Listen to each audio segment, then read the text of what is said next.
Okay, well, it's 9 o'clock, so I guess we can get started. Let's see who all is here. Kelsey or somebody here doing minutes for us today?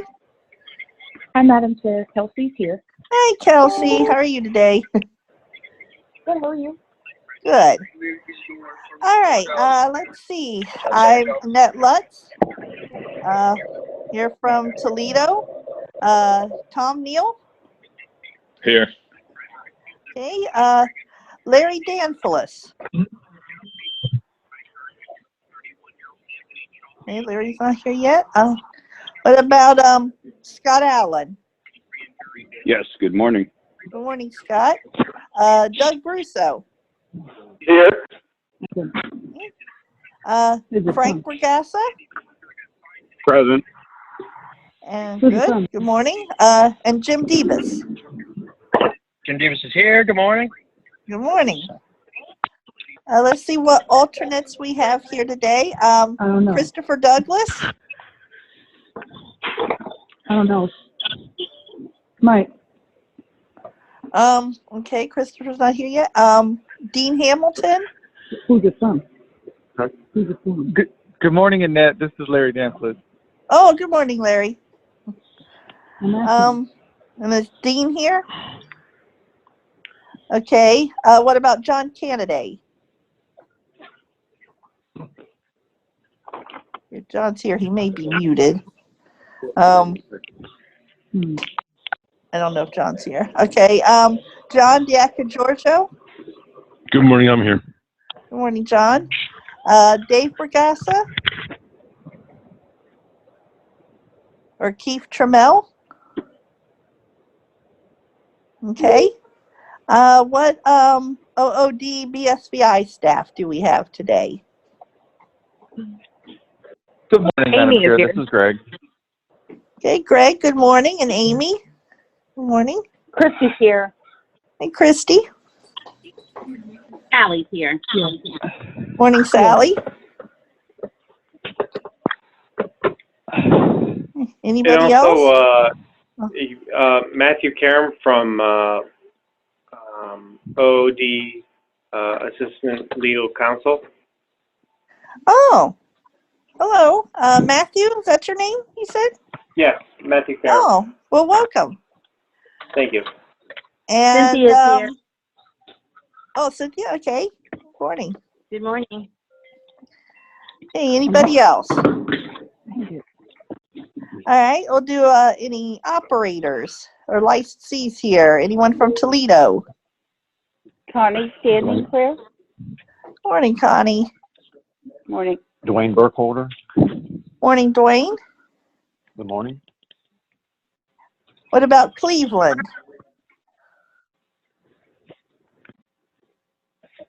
Cleveland or Akron, Canton? Or Zanesville? Mike Russell. Morning, Mike. Morning. Columbus? Yvette Shackelford. Oh, Yvette. Good morning, Yvette. Anyone from Columbus? What about Cincinnati? Derek. Derek, good morning. Or Dayton? Okay. Do we have any other guests present? Annette, this is Ethan Gregory with the Ohio Attorney General's office. Hi, Ethan. Hi. Anybody else? Anyone think they got missed? All right. The Julie minutes. Russell. Oh, good morning, Julie. Anybody, everyone see the minutes from the last meeting then? And Yes, sir. would there like to be any motions to accept or correct or anything? I move to accept. Okay, Second. is there a second? Okay, any discussion on the minutes? Okay, committee members all in favor of Aye. approving the minutes? Aye. Aye. Aye. Anyone opposed? Okay. Any discussion on the recommendations or the motions passed and the responses? Okay. Public comment. I did not receive any requests for public comment prior to the meeting, so I'll just ask, does anyone, Yeah, this is Mike Russell. I texted you that I wanted to make a public comment. Oh, I'm sorry, Mike. I think you did, and we changed the meeting, and I didn't see a text recently, but I know the meeting got postponed, so you probably did it before the other one, so I apologize. But go right ahead. You have the floor. Okay. First of all, I apologize for this comment in advance, and if I don't say it, I'll go back on not on my word. But anyway, due to health reasons and family tradition, I won't be participating in anything having to do with BE pretty much that's program planning or site development or anything like that in the future. And if I didn't say it, I would go back on my word, so I'm publicly saying it. And so my favorite thing, site development, no more. And that's all I had to say. Thank you very much. Okay, Mike. I hope all's well with you, Annette, Mike. this is Ahmed. I don't know whether roll call is done. I just came in. Oh, welcome, Dad. Yeah, hi. Hey, is there anyone else who would like to make public comment? Madam Chair, Kelsey here. I didn't quite Yes. catch the last name of the person who hopped in. It was Dak Ahmed. Doug, I think, Okay. yeah. Awesome. Thank you.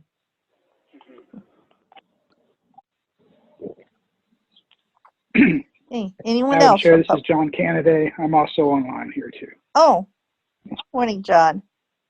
Morning. Okay, if no one else would like to make public comment, then we'll move on to the management reports, highlights. Let's, Amy, you could go first. You have anything? I don't have anything new. Does anyone have any questions about my report? Madam Chair. Yes, John. So I don't know if you want me to bring this up now or later, or when we do the budget discussion later, but the one budget report that shows like our current balance made absolutely no sense to me the way you changed it. Okay, why don't we, when we get to the budget, we'll get a good Okay, that's fine. discussion on it. Thank you. No problem. Anyone else for Amy? Okay, Sally, did you have anything to? Good morning. Nothing really new. Just kind of want to highlight that we've got, some new business that is coming online here. The Ohio Secretary of State's office, Ohio State Highway Patrol in New Philly, the Delaware Shooting Range, Opata in Richfield, and then Cleveland State comes online next Thursday and Friday we install. Okay, good. Secretary of State's office, is that in one of the buildings where we already are, or is it? I saw that on your list. It's in the same building as PUCO, which is John B's facility, so I've asked him to temp that for us. Oh, absolutely. That's great.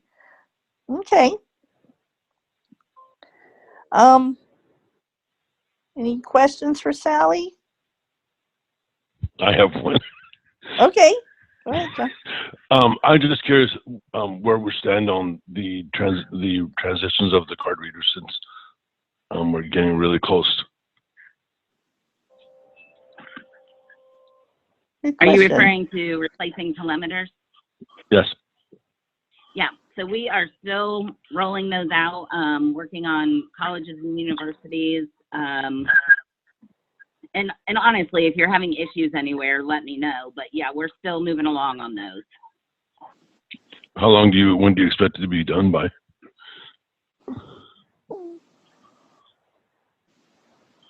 I would say by the end of summer, I think for Oh, sure. okay. Okay, cool. No, I'm not having issues. I know we're getting close. Yeah. Thanks. Sure. Yeah, it'd be good we'll have them for, as these buildings are starting to reopen, and because there is definitely some lag time with getting them turned on and the other ones off, and there's a lot of bugs to work out with those, it seems like. So Madam Chair, yes, Frank. I have a question for Sally. I know at the Okay. last meeting, Sally, I think you told us that UC was going to try and loan the consultant some different or high-powered antennas to try for these par-level readers. I wanted to see if that ever took place, or if you knew or know where that status stands right now. Yes, I know Bill has contacted Saul on that. I don't believe he's received it to date, but he's still asking for it. Okay. Okay. Anything else for Sally? Okay, Cynthia. Good morning. Can everyone hear me? Yes. Yep. Oh, good. I never know if I've got that contraption working right. Different from last reports, I am still working with the Governor's Vaccine Preparedness Office, but I'm spending less time over there, which is good because now we're getting ready for statewide. Since last report, did meet with Cantaloupe and actually had a really good session with them, met the new regional guy and one of their customer service technicians to talk about a custom training plan for our program. They're going to try and see if they can create a sandbox that allows our operators to try it, making adjustments and changes before they have, to actually do it to their own account, and then try to undo it, not know what they've done or something, just something to build confidence before it actually impacts business. They were also very agreeable to creating a virtual step-by-step training for all of the program staff, so that way everyone has a very good understanding of what tools are available. But then they're going to really help me so that I can go out and coach folks and develop that kind of training from the beginning for new licensees. They've also agreed to sending that, they've confirmed this, that the account representative will be coming to our statewide conference to present a little bit about the change from USA Tech to Cantaloupe and what that means to their customers, the pros of that move. But they're also going to do one-on-one for 15 minutes for anyone wishing to sit down and have their account reviewed or some settings changed or some reports set up. And when I've already made a note so that I do not forget that when we send out publication for statewide, that we can share that information so that when people register, they can sign up for that at registration time. So that way they'll remember to bring with them their account numbers or any kind of username, password, whatever that they need to be able to make that meeting fruitful. We also scheduled, I'm sorry, did someone have a question? Okay. I scheduled and held a work group meeting for the statewide conference and got a lot of good direction there, and we'll talk about that here in just a little bit. But that's about all that has changed from last report. Thanks. Any questions for Cynthia? Okay. Why don't we go ahead and do the statewide, since we have Cynthia here. We just mentioned it, and then we'll go on back to the university updates. But let's talk about statewide. Super. So go ahead, Cynthia. So the first item of business is the hotel.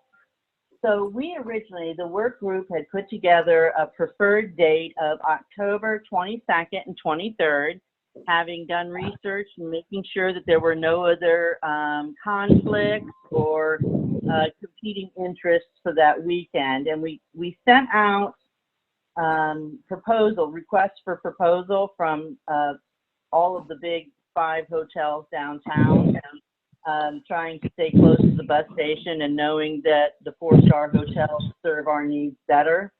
And all of them came back and said they were busy that weekend. So then I sent out a request for proposal, kind of casting a wider net, and reached outside of downtown a little bit, even went over by the OOD headquarters, thinking that that would also provide us some transportation options by being closer to the office. A lot of them came back indicating that they didn't have a large enough space. So out of 11 requests that I submitted, only 2 of them came back large enough and available enough.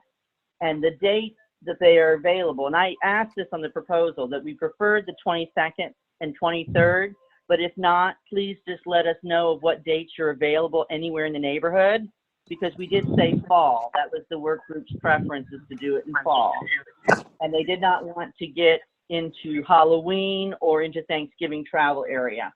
So what we did have is the Hyatt Regency is available for October 8th and 9th, and the Sheraton on Capitol Square is available and holding rooms for us for the 8th and 9th, but also for the 15th and the 16th. And they are super anxious to hear from us because we're holding up 2 weekends with them.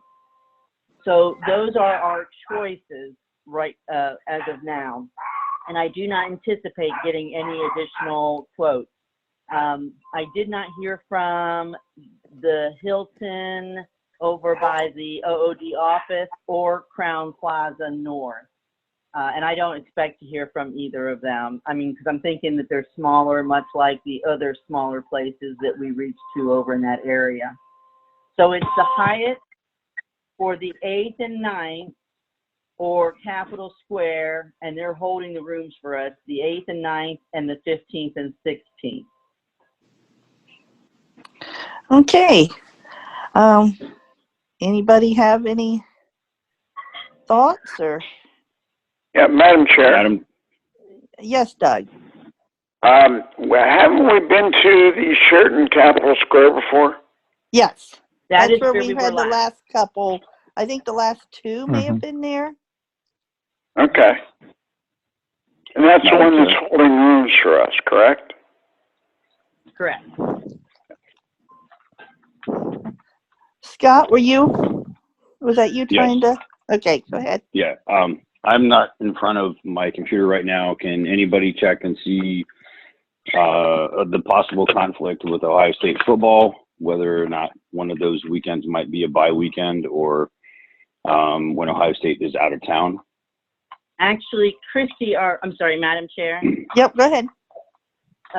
Christy already had checked those, and I believe October 8th and 9th were a home game, and the October 15th and 16th is a bye. Is that correct, Christy? Is that what you recall? Yeah, Madam Chair, that is correct. The 8th and 9th is at home against Maryland at noon.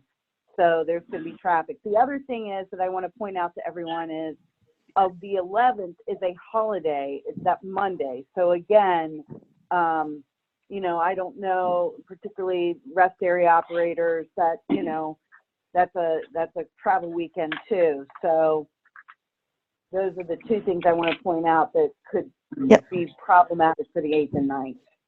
Well, I really like the 15th and 16th, honestly, better personally, but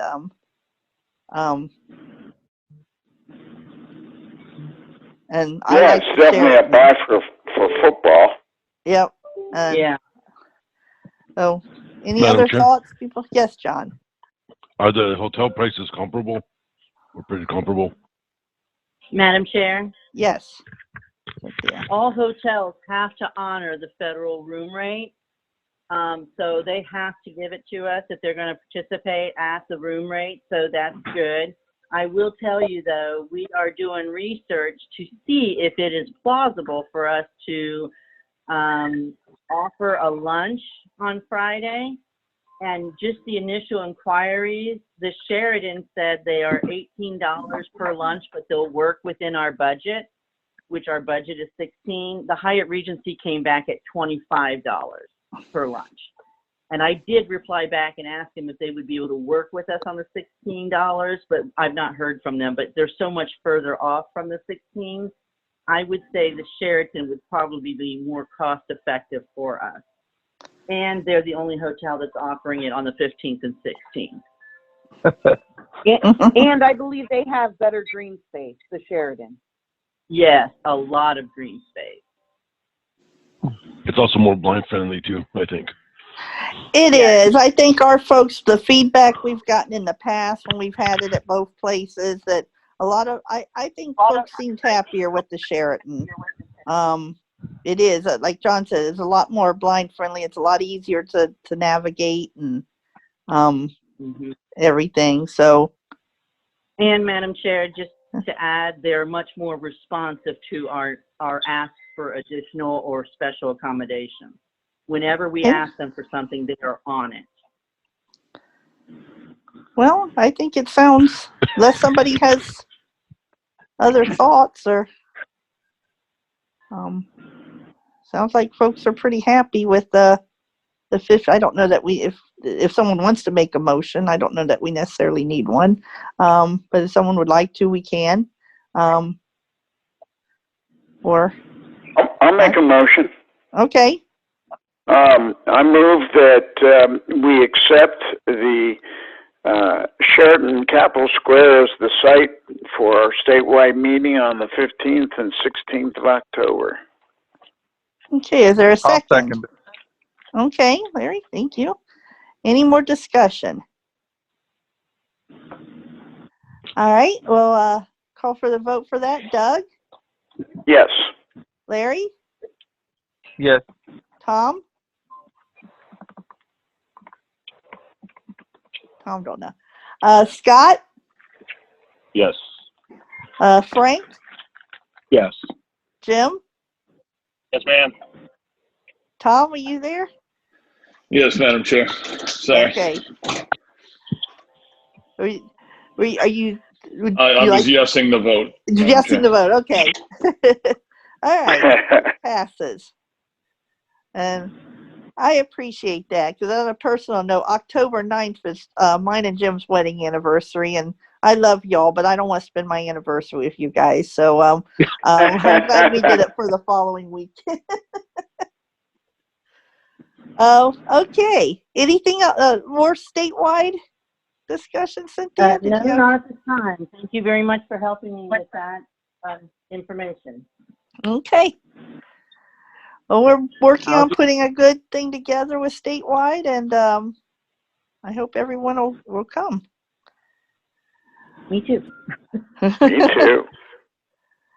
So, next thing we're going to talk about are university updates.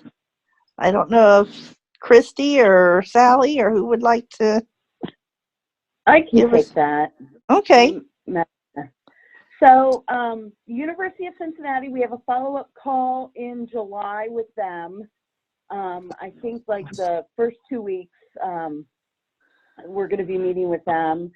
Akron, we told you that we did have a call with them. We followed them up with another letter saying we know that their contract is up in a year, but we're still willing to take over their POP this fall. Not heard anything from CSU. Again, we sent them another email. The University of Toledo, let me give everyone an update on that. We had a suitability 3-panel hearing this week on Monday and yesterday. Monday, Annette and Tom testified. They did an excellent job. They really did a good job. I don't know how this is going to go. I really don't. Can't predict. You know, I know what the law says, and I believe it is suitable. So, but I'm not. I'm not a lawyer. So we found out last night or yesterday that they are going to get 30 days from the time they get the transcript to the 3 hearing members So we're expecting a decision on suitability the first week of August, no later than August 9th. And so that's where we're at with the University of Toledo. And again, I think Sally said that we're going into CSU for the snacks next week. And KFU that we went in during the pandemic is revving up, and we're going to be putting a lot more stuff in machines. And so I think this next year we'll really be able to establish KFU. Hey. Yeah. Okay. Does somebody have a question or anybody? Okay. I do hope we keep. I'm sorry. Go ahead. Oh, sorry, Annette. Thank you. I do have one thing not related to the information that Christy gave us. I wanted to share with the committee that after our last meeting in May, that Tuesday or Wednesday of the following week, I got a phone call from Patrick Koo, who had asked me asked or advocated that I would look into posting facility 408, which is where he was, when he resigned. That anyway, he wanted it, or was asking that it be posted. I did. I put some thought and time into it and thought it through. Not this Monday, but Monday of our original meeting scheduled in June, I called Sally and asked her if she would begin that process of having the consultant prepare or put together a draft facility announcement. So anyway, I guess Patrick's thing was, that he had seen that the temp agreements had been extended for 6 months, and he was like, oh, I don't, he's like, why was everything extended? And I said, well, Patrick, they were extended 6 months to give us a chance to figure out at the local level what we wanted to do and how we were going to do it. Because even in my area, we have some stuff that's not ready to be posted as a site attachment or as a, or as a facility right now until we have better information with building population and everything. But UC insists they're going back to normal and they're going back to, full population and everything. So I hope that's all correct. But the reason why I went down that road was an operator called, an operator who's not working, and there may be other people who are interested in it as well. So I initiated that process and just wanted to share it with the committee and everybody. And I wanted to make sure, I guess, from BEP that if we're facing any challenges, so that we could talk them through and kind of see where everybody came down on it or thought about it. Thank you, Madam Chair. Sorry. Thanks, Frank. Madam Chair. Yes, Sally. And Frank, I'm sorry to do this here, but the whole problem I have with it is I guess it was never discussed with Dave, who is temping that location. I kind of feel like we need to talk through this more. I don't feel right just posting it when Dave was never even talked to about it.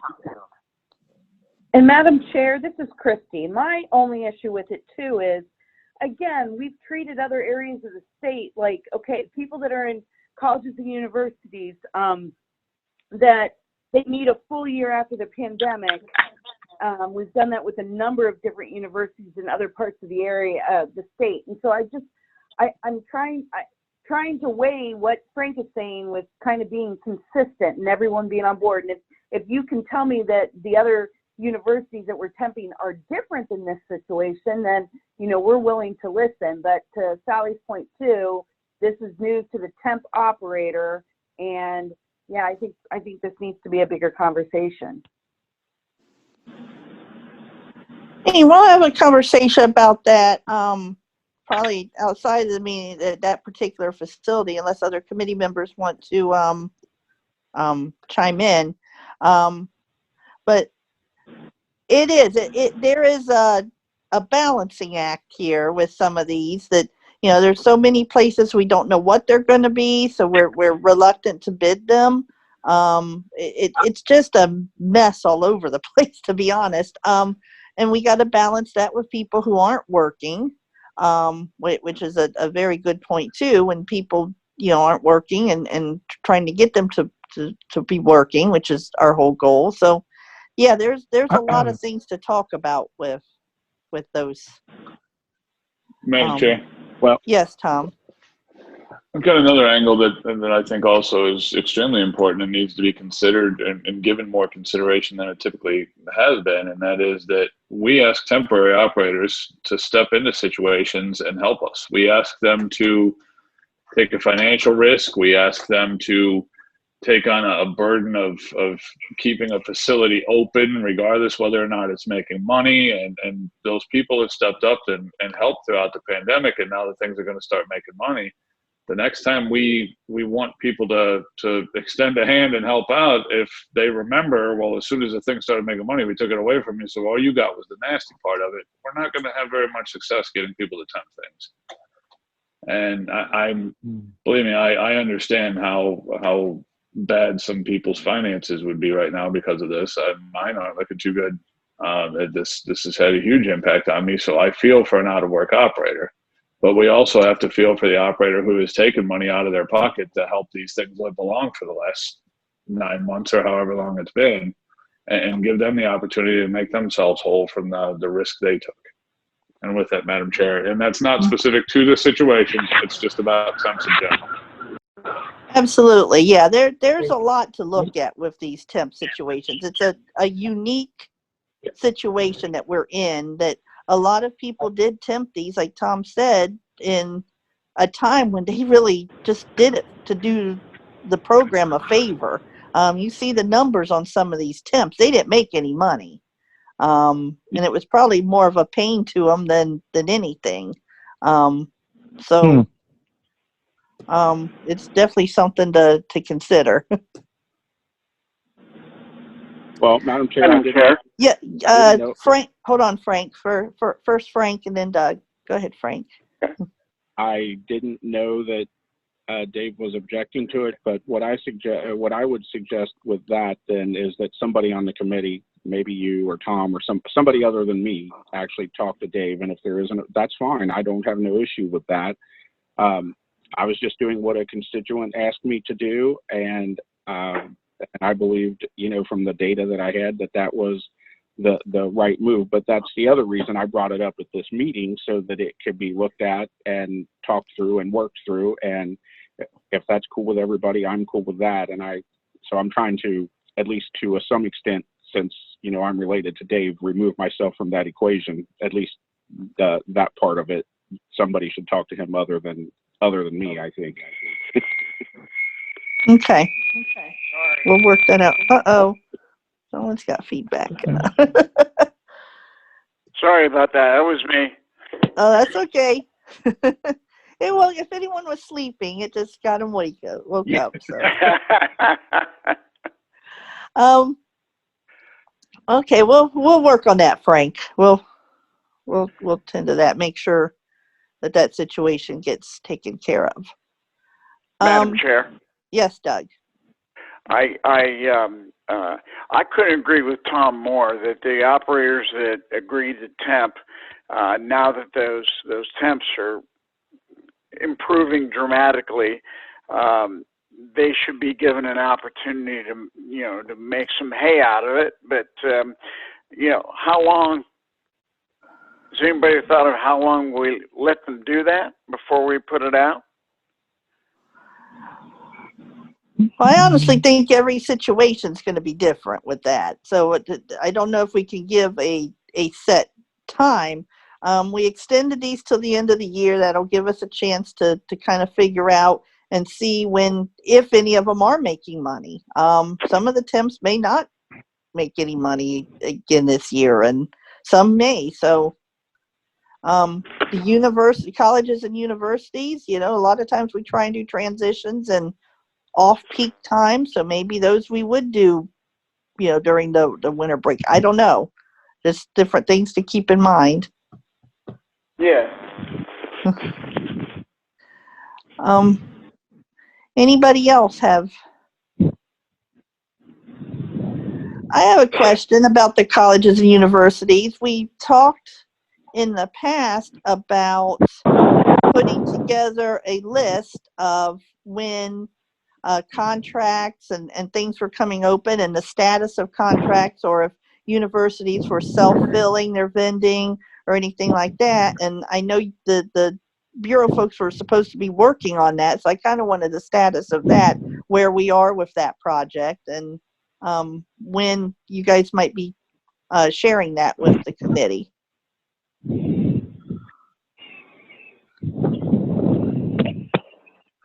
Madam Chair, this is Christy. Yes, Yes. we have been working on that list. We've given it to all the consultants.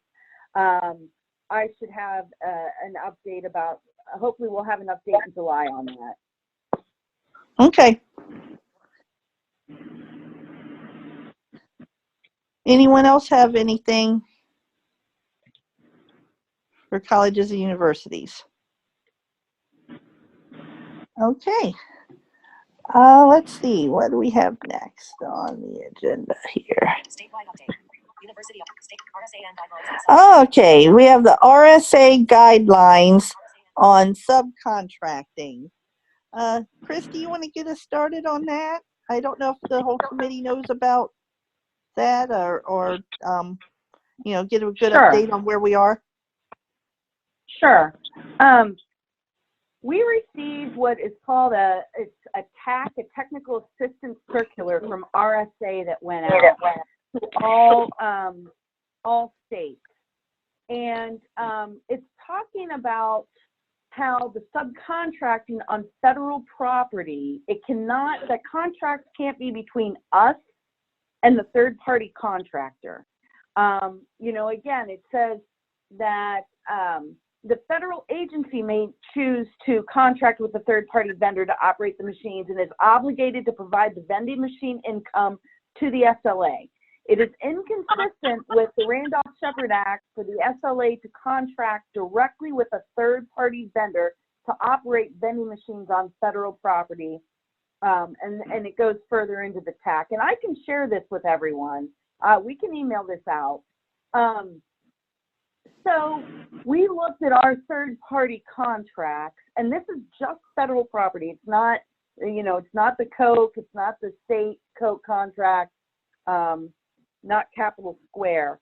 So what this is affecting is our federal, where we get federal income from. Well, we get it from Elkin Prison, and then we do it right there. They're the ones who give us the commission check. On a side note, they haven't given us one in a while because they don't have visitation and no vending. So hopefully, I asked them this week if they can get that back up and running, when they plan on getting that back up and running. But then the other places where we do third party out directly, and which we're going to have to change our practice, is the VA in Youngstown, and there is post offices. We're not allowed to third-party post offices out. We have it up in Toledo and in Youngstown.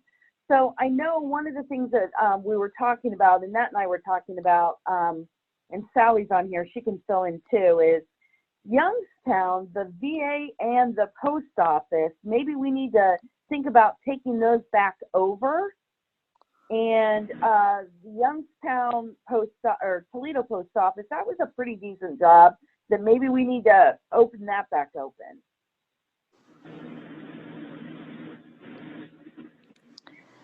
Hey, any thoughts or questions? Do we have any hard numbers? I'm sorry, Madam Chair. Yes, Doug. Yeah. Do we have any hard numbers on these locations?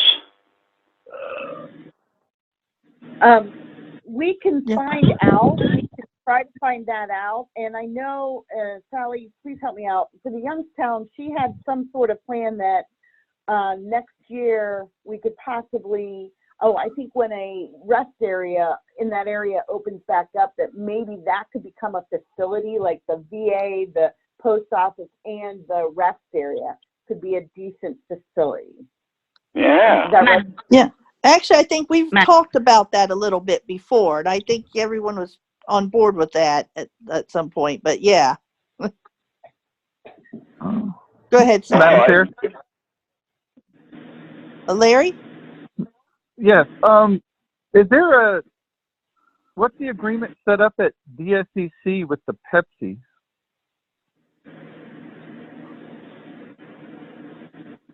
Wasn't that contracted out? For who? For what? DSCC? Rick's old facility, I believe Pepsi loaded machines out there. So not through us. There's no agreement through us. I know that sometimes that operators get into their own agreement on getting, and technically by rule, if you're going to subcontract out, I think it needs to be by permission, but that's separate. That's not an agreement. What the tax specifically says is that the SLA cannot get into a direct third-party contract for federal properties. Okay, I just overlooked that part about operators. Madam Chair? Yes, Frank. I was wondering how much unassigned, if anyone knows, how much unassigned income we get from Elkton Prison, one. And then the second question is, I think back in March, the committee made a motion that we look into when their commissary and vending expired at that, or when those contracts expire out there. And it probably just got lost in the shuffle with everything going on. So I just wanted to re-ask. The first question wasn't asked. That one's new. The second one was done through a motion, either February or March, I believe. But I kept forgetting to ask about it myself. So we did. And you said you talked to them this week, Christy. Did we find out when their contract is up and what about Elkton? No, I can follow up and ask. Okay. We actually should have a copy of that because we probably waived it at some point. So there should be some kind of limit on how long we waived it for. And we definitely should have some notice of that somewhere. So I guess we talk about these facilities. I mean, I'll speak for the Toledo Post Office since that's in my area. I'm all for taking that back over. Yeah. We can find an operator to run it, then I'm all for it. And I know we've talked in the past about the Youngstown sites, eventually putting those with the Portage County rest areas. And I think that's a great idea. So I honestly think we should start the process of taking these back over. Do we need a motion on that? We probably could. Yeah. It's probably better to have it on record that the committee supports it or doesn't. Well, then I'll make a motion. Okay. That we begin the process of reopening the post office in Toledo and the prison in Youngstown. Is that, right? It would be the post office and the VA in the Youngstown area. In the VA in Youngstown. Is there a second? I'll second. Okay. So, Madam Chair.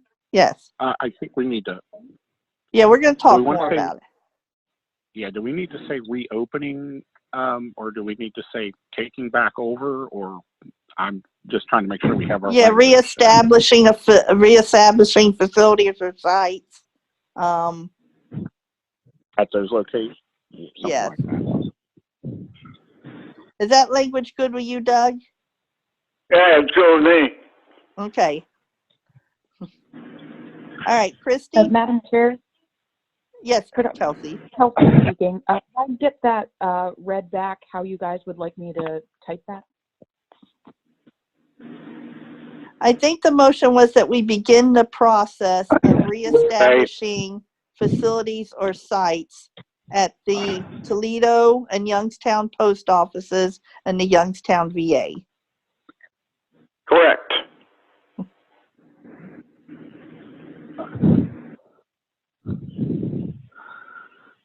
Thank you. Okay. All right, Christy, did you have?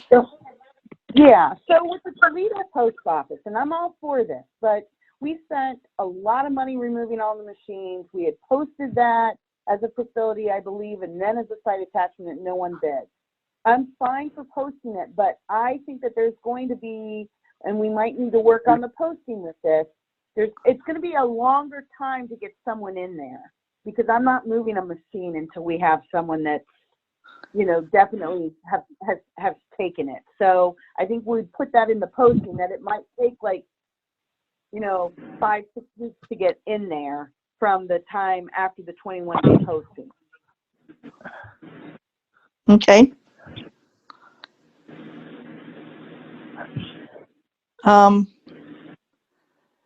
Any more discussion on the motion? I'm sorry, Madam Chair, I didn't, and Christy spoke, did she say 5 to 6 months or 5 to 6 weeks? I'm sorry, I didn't catch the. Probably like 6 weeks. By the time we need to get, you know, machines prepped and safer schedule, it's not going to be immediate.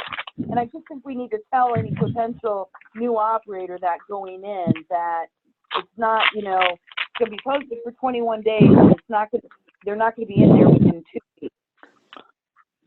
No, absolutely. That's fair. To tell folks that we're not sure when it's going to be. It's going to be a process. And like you said, we need to make sure we have somebody interested before you even do that. That's correct. Is, you know, it may go out as a facility, and then who knows, we'll have to decide what to do if nobody bids. But we should have get some good numbers on that from Universal. That's and what I was from getting ready to previous, yeah, and from previous when we did run it. So. Yeah, don't we have a newbie that's willing to go anywhere for a facility? That's not a full facility. That's what? It's a site attachment at best. Oh, the Toledo Post Office? Maybe. Well, I'd like to know what Universal is pulling out of there. If they, we'll have to decide, because there was a time that facility was really good. So, we'll just have to see. Any other thoughts on the motion? Okay, we'll call for the vote. Doug? Yes. Frank? Yes. Tom? Yes. Larry? Yes. Scott? Yes. And Jim? Yes. Okay. Anything else with this, the subcontracting from TAC from RSA? Okay. The next thing we were going to talk about are the secondary highways. We got a couple things to talk about with that.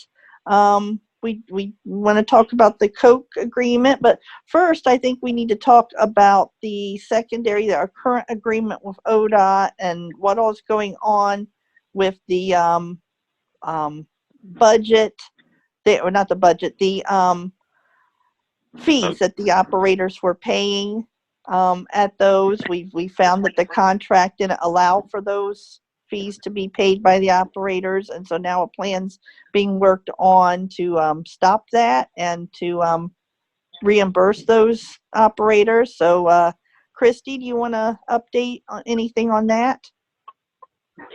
Sure. I think you pretty much covered it, though. We've turned off the secondary, the 50 cents. Unfortunately, people were in June, because it was turned off in June. June was applicable, so we're probably going to credit the June payment in July. But we've had a conversation with ODOT about recouping those monies. I don't have an answer right today on that. They've taken that to their legal counsel. Again, hopefully we will have absolute, we'll know something in the July meeting, but we are working with ODOT to recoup those funds. Why do we, okay, go ahead. Go ahead, Greg. So Yeah, and so, ODOT's considering whether repaying for all 4 years, 2 years is technically the statute of limitations. But either way, we will make the operators make up whatever difference, if there is any, from the total amount versus what ODOT gives us back through credits on MORs, so that everybody is kind of, I guess, made whole, for lack of a better term. So, we have some. So if ODOT doesn't repay for all 4 years, we have some plans and the ability to make up whatever amount, the difference for those operators moving forward as well. So here's the question I have, and I know you said that, and it didn't click the other day when that was mentioned to me, but why are we leaving it in ODOT's lap to pay it back instead of putting it in our lap and telling ODOT, look, we overpaid you, so we're not going to give you, we're going to take out what's owed out of the money that we have yet to pay you for the janitorials and all the money that we do give ODOT. Why don't we just take the amount out of that and tell ODOT thanks? I mean, I don't think we need ODOT's permission to get paid back what we overpaid. So, Madam Chair, that they're two different separate ISTVs. There's two separate buckets of money, and I did hear you on that, and Sally and I did, and we took that back, and we can't take it out of another ISTV. That's completely separate. And again, I believe that we are going to recoup this money. We are recouping this money. To Greg's point, we're going to make these operators whole again. So I think we just have to be patient. Yeah, I'm all for making them whole again. What I'm not for is making them whole out of our program budget. That's where I'm a little leery about it. That our program shouldn't have to pay. We shouldn't have to suffer and pay for something that, was just a mistake. Madam Chair, this is Greg. Yeah. Yes, Greg. So would you say the program, because are you talking about service charge then coming in because we'll allow the operators to take a credit to make up the difference if we don't get the full refund from ODOT? Is that what you're saying? That's correct. And the operator should be, don't get me wrong, the operators absolutely should be made whole with this. I'm all for that and would accept it no other way that the operators be made whole for this. But when we take a credit off the service charge, not only do we lose those service charge dollars, we lose the ability to match those dollars and get the money from that. And it's going to cost our program quite a bit of money and ODOT's getting this money for free, basically, money they shouldn't have gotten.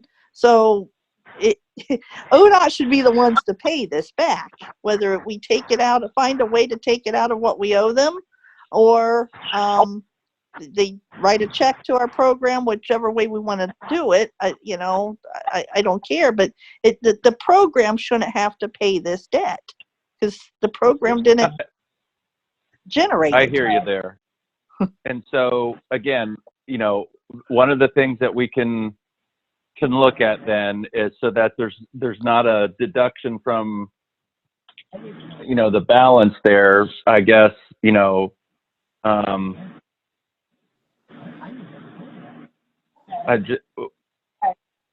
I maybe, what if we extended, we agreed to not have staff salaries taken out through the end of this year. And I don't know, I'm just throwing this out there. I need to get absolute permission. So I'm putting myself out on the limb here. What if we extended the staff salaries not being on the BE budget to match whatever, if ODOT doesn't make, again, we're talking about if ODOT doesn't make up the difference. I don't know where they're making their decision on that. What if we extended the staff salaries not being on the BE budget for whatever amount of time it does to make it up, whether it be for January and February or something along those lines, is another option we can have, because I hear you about the service charge We're trying to figure out a way so that we don't pay any, more money out, don't decrease that balance anymore to make it up. But I see, I understand the service charge piece of where you're coming from. So that might be an option too, as well, to make sure to help the overall fund. Yeah, we'll look at that. I mean, obviously anything we'll put on the table that you check with that, and we'll see where we come out, and the committee can Okay. definitely talk. Anyone have any thoughts or other? Madam Chair, Yes, John. I have a kind of a separate question, but so are they supposed to be reimbursing all the janitorial fees for the last 4 years, or what are they supposed to be reimbursing? These are for the secondary highway locations. It affects about, I think it's 5 operators, maybe 6, 5 or 6 operators total that has or did have facilities on secondary highways. They pay 50 cents per machine per day, and since 2016, the contract actually says that they're not supposed to do that, but they have been. Okay.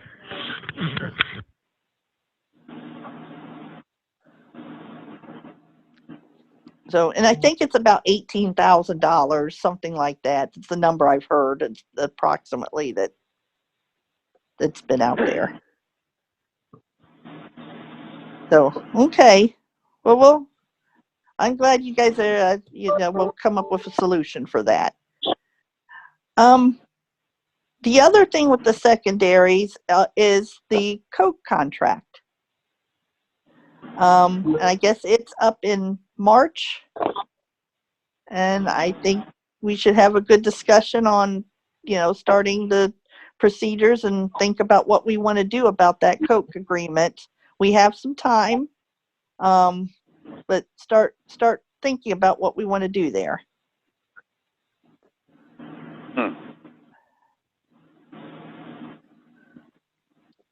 Any thoughts anyone has, or? Well, Madam Chair. Yes, Doug. What goes through my mind are these half a dozen people or so, plus or minus 6, that don't have jobs, came out of training and went right from training to COVID. And but then I'm also mindful of the fact that the Coke contract represents a big chunk of the money that we distribute amongst ourselves once a year. Yep. So, I'm not sure which takes precedence in my mind, but those are a couple of thoughts that I'm thinking about when you discuss this subject.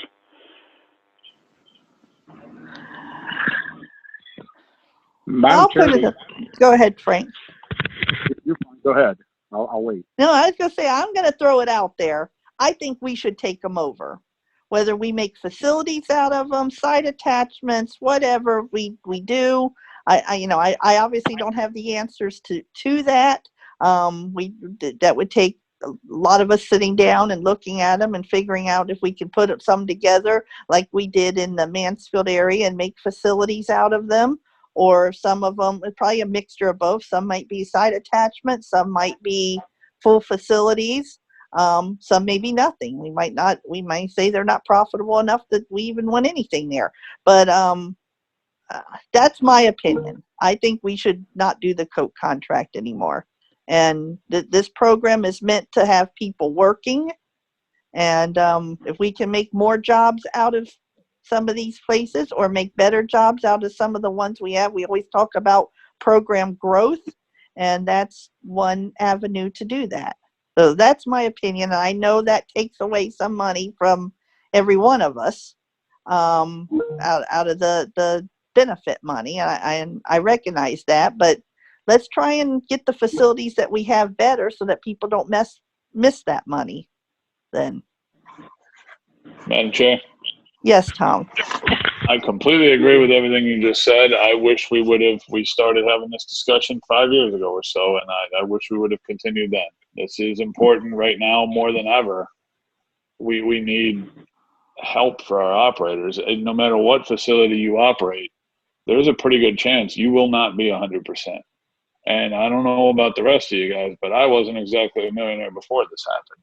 So at anything less than what it used to be, our operators will be diminished, and we need to do everything we can to help them out. Yep. Frank, were Madam you, Chair? I'm sorry, hold on just a second, John. Frank, I know you Sorry. started to say something and. The only thing I was going to say was if whatever road we go down, and I was going to say if we decided to stay with a contract like that, I was going to say we should most certainly see if we have any better offers out there other than what, and I doubt it, but if anybody would offer anything better than Coca-Cola if we went down that road. That's the only thing I was going to say. Okay. John?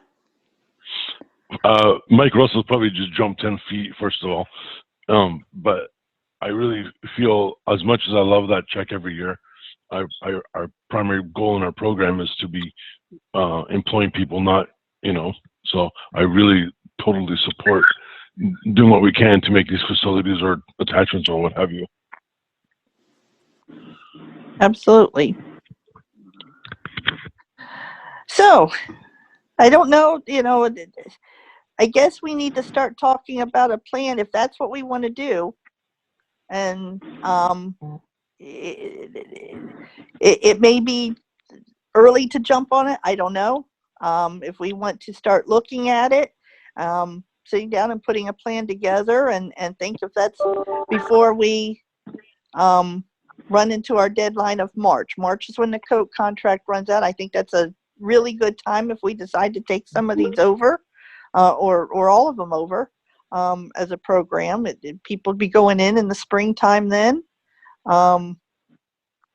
We got to look at budget. I know there's a lot to it would cost the program some money to do it, but I think it's well worth it. So we should probably put a group together and start making plans for this if this is what the committee wants to do.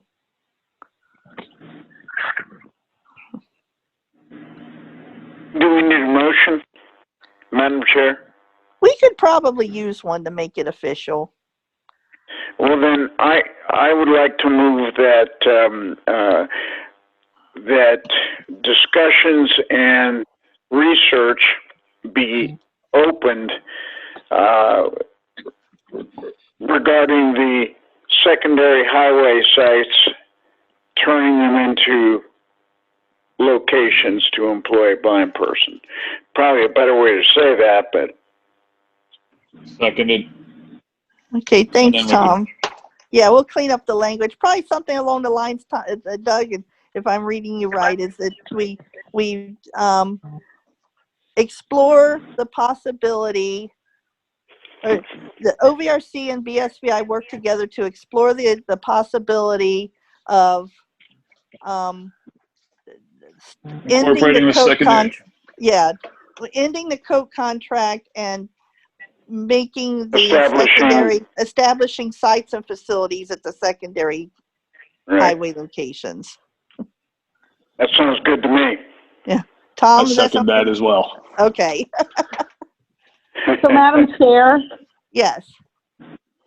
Just so everyone knows, like this work, like we need decisions made probably October, November, the latest, because that's when we would start the bidding process out with DAS. Is a DAS contract for someone to take over, like if we were to third party out in March. So we don't have until next March. We have until, like, I would say the latest November. Okay. To come up with a plan. Madam Chair. Yes. You know what? I'll save it for another day. Never mind. Okay. Now we'll jump on this. We'll put together a group and work on this, and all of us will be able to have a decision, I think, within the next couple of meetings, and be able to. I think there appears to be. I haven't heard a lot of against it. so there appears to be, at least thoughts. We'll see what the motion goes, that we want to at least look at this and explore it. So. Yeah, I agree. We'll get it done. Madam Chair, Anything Kelsey else? speaking. Yes, Kelsey. There were a couple interruptions. I couldn't quite understand the amended motion. Okay. Is it my understanding there is an amended motion?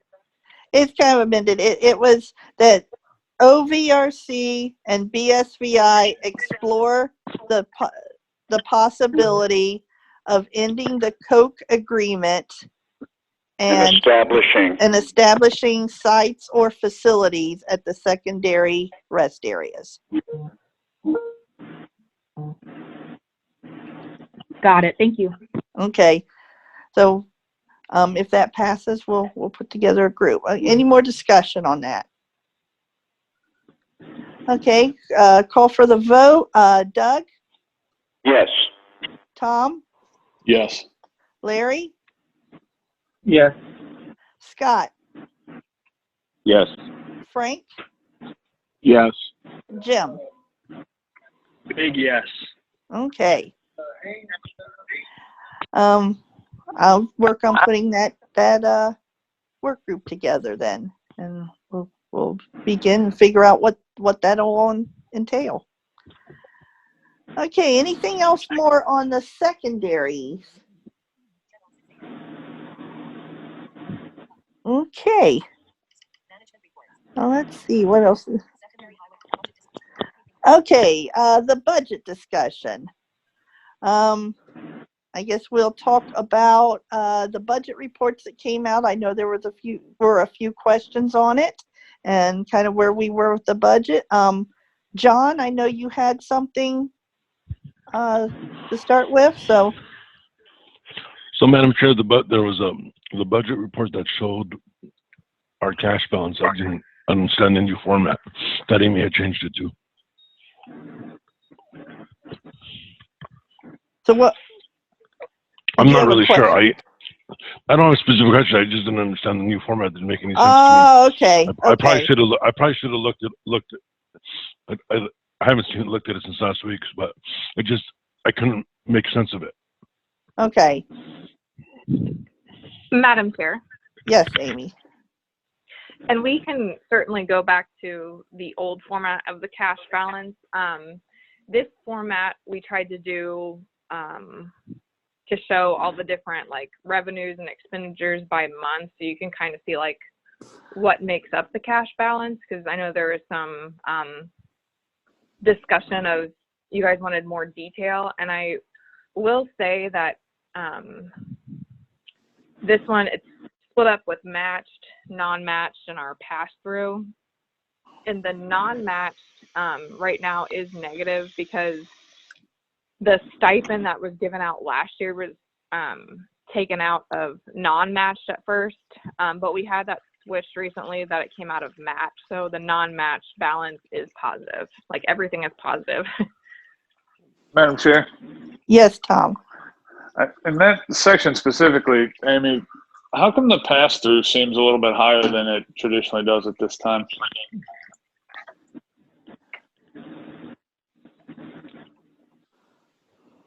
And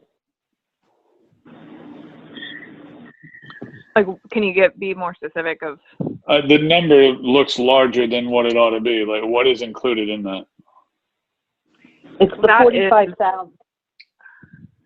That makes up, right, Pat, utilities and ODOT fees.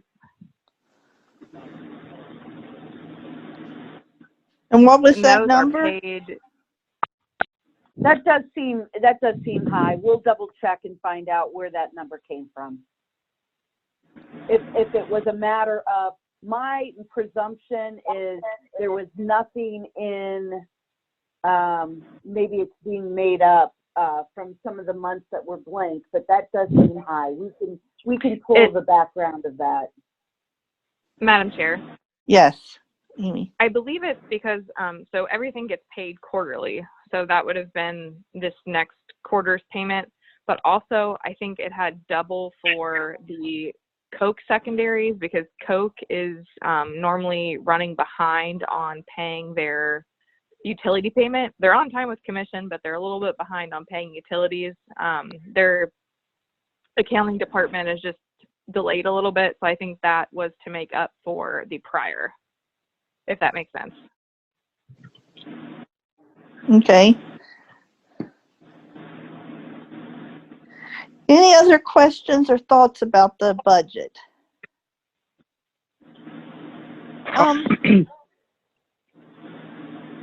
I know there were some thoughts about putting together, and I know the work groups met some about kind of doing a different type of format for this. Has there been any progress on that, or kind of making it like an MOR type thing?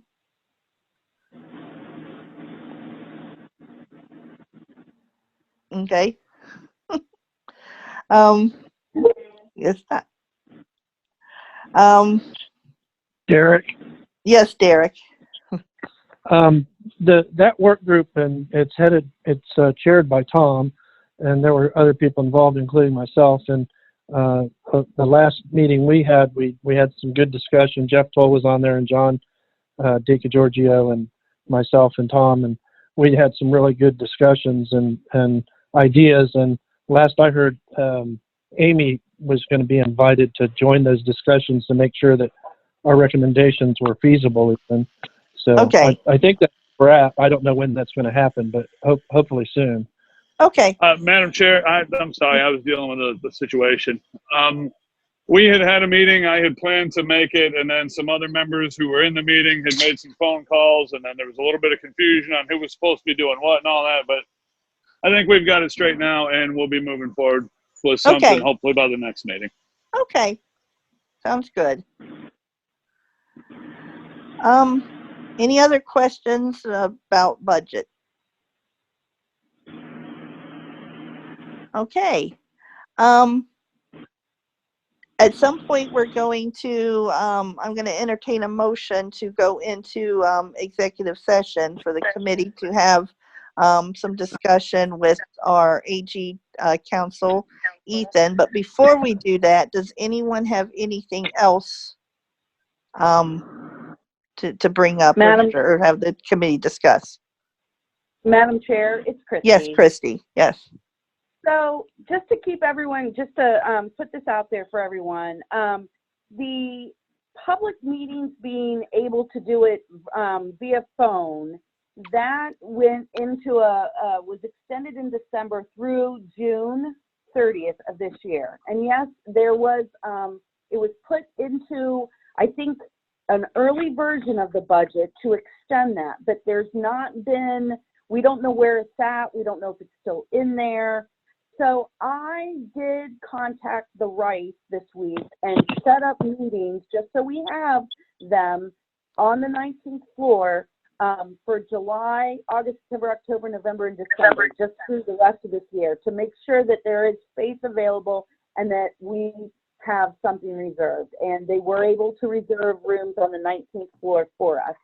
I think we will know July 1 whether or not we have to meet in person or not, but just want to put that out there for everyone. And Christy, this is Ethan. That is correct. So as of right now, it was in the budget bill. It's kind of unclear whether or not it is going to be removed or stay or shortened when it comes to committee and board meetings. So like you said, we will know as of July 1 when the budget is passed where we what's going to be the next steps, if they're going to be in person or if they can still be virtually. Okay, thanks, Ethan. And I read the same thing because that thought ran through my head, and I looked it up online and actually saw the exact same thing, that it was in the budget, but we didn't know if it was going to stay and all that. So, Madam Chair? Yes, John. I'm sorry. I have a question for Christy, or Greg, whoever. Did our money that we're supposed to get in July or whenever get into the budget? So, Madam Chair. Yes, Greg. Yeah. So the spending authority has been put into the budget. It's in conference committee. I think I mentioned this before, there's many agencies that have federal monies that they need the appropriations for. So we fully expect that to remain while it's in conference committee and come out intact, so that after July 1, we can, when the state accounting system opens back up, we can start sending the checks out to everybody. Just so everyone knows, I did see a news story last night that was saying that there's worry about whether the budget will be passed by June 30th at midnight, but I think that's just, the news making news for themselves. Hopefully that's all it was. The governor was on there and said that he fully anticipates that it'll be done by June 30th, because if it's not, then the state shuts down and all that bad stuff happens. So, we'll pray for the best. Anyone have anything else? Okay. At this time, I'd like to entertain a motion that the committee move into executive session for the purposes of discussing ongoing litigation with our AG counsel. I'll make that motion. Okay, is there a And second? I'll second. Okay, any discussion? So Madam Chair, it's Greg. Oh. Okay, Greg, you outrate Christy, so I'll call on you first. It's a horse race. My question is do you need us to get back on, or are we good? How do you want us to handle? We will come back into open session, but pretty much just to adjourn. Uh-oh. Oh. We missed it'll that. It'll be to adjourn. I don't anticipate that there'll be any other discussion unless somebody brings up something else as part of that discussion. I don't see there being any ongoing discussion. We have to come back into open session, but I don't know that we would need you guys. We may need Kelsey though to make it official. Official. Okay. Yeah. Just wanted to make sure there wasn't anything else that you needed from us. Okay. So how will you communicate? How will Kelsey know when to get back on? Can someone text me and then I can text her to get back on for it? Yes, I will do that. Okay, so that'll be the plan, that just Kelsey gets back on to finish the minutes to adjourn. Yes. Right? Okay. Sounds good. Sounds good. Okay, so we had a motion to go into executive session. I will call for the vote for that. Frank? Yes. Doug? Yes. Tom? Yes. Larry? Yes. Scott? Yes. And Jim? Yes.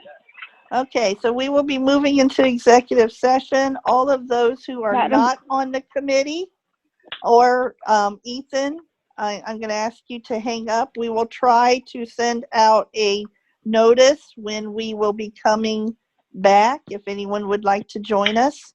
And I appreciate everyone who's joined us so far.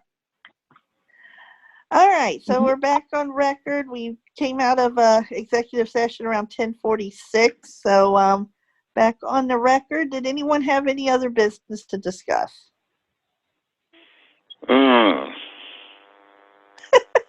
Think real hard. No. All right, if not, then... It is my last meeting.